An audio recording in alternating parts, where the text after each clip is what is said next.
կարևոր բան ինչն էր, փարիսեցի համար արտաքին կողմն էր։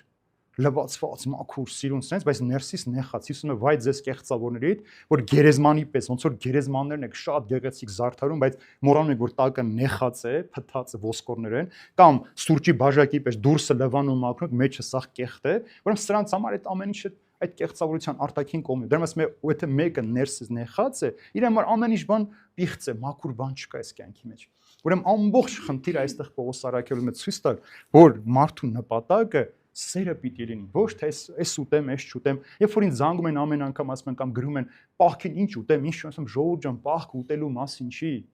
Ինչ ուտես կամ ինչ չուտես, դրա մասին չէ այս ամենը։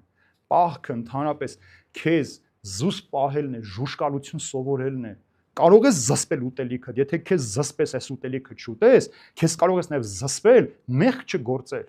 Եթե դու կարողանում ես դիմանալ այս ուտելիքը չուտել, դու կարող ես դիմանալ կաշառք չտալ, չխաբել, սուտ չխոսել, դու կարող ես դիմանալ։ Ում է պետք որ դու ուտելիք այդպես կանոնավոր պահում ես, բայց բամբասանքը քո շուրթերից չի պակասում։ Ուրիշին դատելը քննադատելը քո շուրթերից չի պակասում։ Ում է պետք ու պահած ուտելիքը։ Կամ էլ գրում են, բայ ես 40 օրով մեջ մի անգամ խախտել եմ, ինչ կլինի։ Ոչ մի բան էլ չի լինի քեզ։ Լավ ես արել, խախտել ես։ Հասկանում եք։ Իմ սիրած խոսքն Ավետիք Իսահակյանի, թորնիկ ասում է, պապիկ, երբ է ճիշտ ուտելու ժամանակը։ Ասում է հարուստը երբ ուզում է թող ուտի, աղքատն էլ երբ ճարում է թող այն ժամանակ ուտի։